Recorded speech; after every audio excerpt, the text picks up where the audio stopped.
नमस्कार दोस्तों, Sunday special में आपका स्वागत है द वॉरियर टेल पर।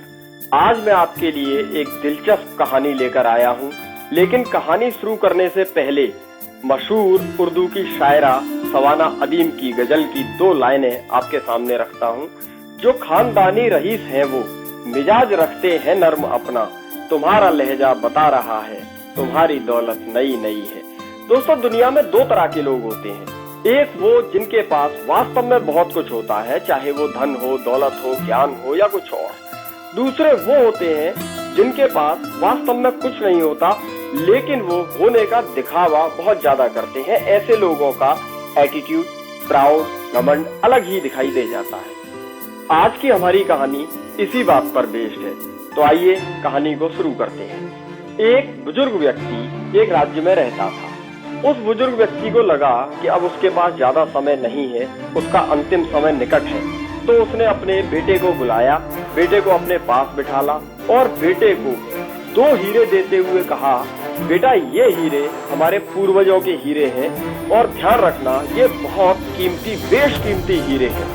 लेकिन दिक्कत एक है, वो दिक्कत ये है कि इन दोनों में से एक हीरा असली है और दूसरा हीरा नकली है। लेकिन आज तक बड़े से बड़ा जौहरी भी पहचान के नहीं बता पाया है कि इनमें से असली हीरा कौन सा है और नकली कौन सा है। मैं तुम्हें बताता हूँ इन दोनों हीरों में से असली कौन सा है और नकली कौन सा है। उस बुजुर्ग ने अपने बेटे को बता दिया असली हीरा और नकली हीरा कौन सा है।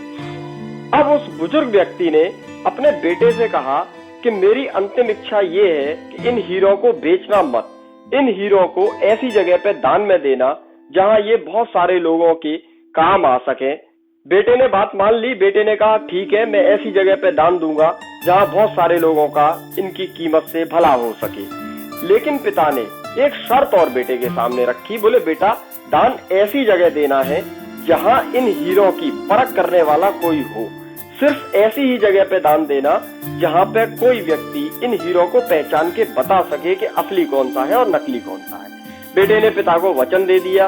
पिता का देहांत हो गया। पिता का देहांत होने के बाद बेटे ने सोचा कि इन हीरो का मैं क्या करूं।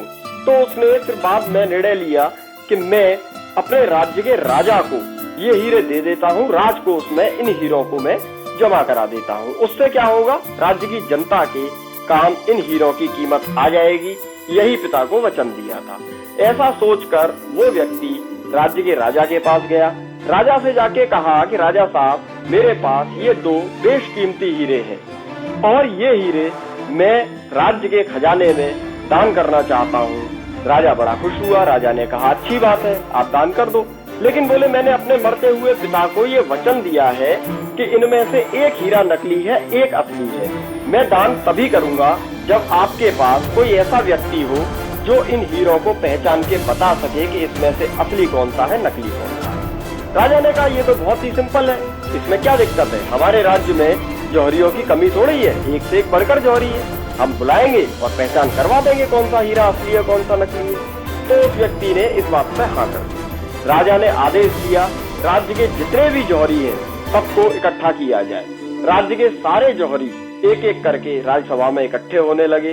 राजा के आदेश पर उन हीरो को चेक किया गया। सारे जौहरियों ने जैसे जैसे चेक कर सकते थे हर तरीके से उन हीरो को चेक कर लिया। लेकिन एक भी जौहरी की समझ में नहीं आया कि इन दोनों में से असली हीरा कौन सा है और नकली हीरा कौन सा है। जब कोई जौहरी नहीं बता सका तो राजा बड़ा परेशान हुआ। राजा को बहुत निराशा हुई। राजा ने 2 बातें सोची। एक तो अपमान हो जाएगा कि पूरे राज्य में कोई ऐसा व्यक्ति नहीं जो हीरो को परख सके, और दूसरा राजा को ये चिंता थी कि अब ये व्यक्ति हीरो को नहीं देगा, अपने साथ ही वापस ले जाएगा। तब राजा के दिमाग में एक विचार आया कि क्यों ना अपने राज्य के अलावा बाहर के राज्यों में भी अनाउंस करा दिया जाए पब्लिकली कि कोई भी व्यक्ति आए, हीरो को पहचान करके बता दे तो उसको उचित इनाम दिया जाएगा। राजा ने ऐसा ही किया।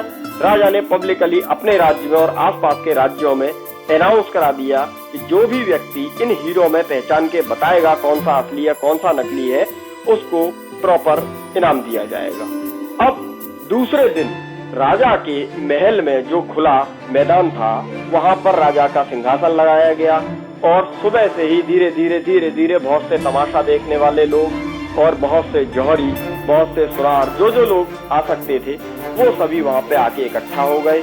अब जितने भी जौहरी थे, राजा की आज्ञा पर एक एक करके उन जौहरियों ने हीरो को चेक करना शुरू किया। जितने भी जौहरी थे वो सारे आजमा के देख चुके थे, सब जौहरी हीरो को चेक करके देख चुके थे, लेकिन कोई भी इस निर्णय पर नहीं पहुंच पाया कि असली हीरा कौन सा है और नकली कौन सा है। अब तो वहां बहुत ज्यादा निराशा हो गई। अब क्या किया जाए, अब कोई समाधान नहीं था। इतने में वहां जनता के बीच में एक बुजुर्ग व्यक्ति बैठा हुआ था। उसने राजा से कहा, राजा साहब अगर आपकी आज्ञा हो तो मैं ट्राई करके देखूं। राजा ने सोचा कि जौहरी तो सारे फेल हो गए, कोई कुछ बता ही नहीं पा रहा है, ठीक है इसको भी कह दो, ट्राई करके देख लेगा, जा ही क्या रहा है। राजा ने उस बूढ़े आदमी को आज्ञा दे दी कि ठीक है तुम भी चेक करके देख लो। वो बुजुर्ग व्यक्ति दोनों हीरो के पास गया और बारी बारी दोनों हीरो को छूकर प्रणाम कर कर वापस लौट आया। अब ये सब लोग देख रहे थे। राजा ने कहा, भाई क्या हुआ, तुम तो सिर्फ प्रणाम करके लौट आए। उस बुजुर्ग व्यक्ति ने, जो बूढ़ा व्यक्ति गया था, उसने राजा से कहा, राजा साहब मैंने चेक कर लिया, पता कर लिया है कौन सा हीरा असली है और कौन सा नकली है। बोले कौन सा है? उसने बताया कि ये वाला हीरा असली है और वो दूसरा वाला नकली है। तब हीरे के मालिक से पूछा गया, उसने बताया कि हाँ इस बुजुर्ग व्यक्ति ने बिल्कुल सही बताया है, यही हीरा असली है जो इन्होंने असली बताया है।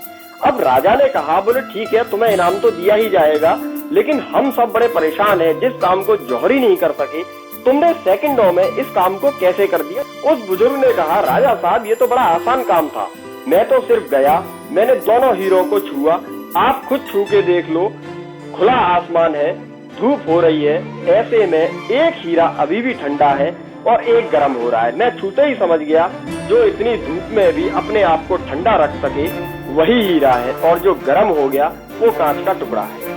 तो दोस्तों ये कहानी आपको कैसी लगी कमेंट बॉक्स में बताना ना भूलें। यदि कहानी आपको अच्छी लगी तो लाइक करें, शेयर करें, चैनल को सब्सक्राइब कर लें, बेल आइकन प्रेस कर दें।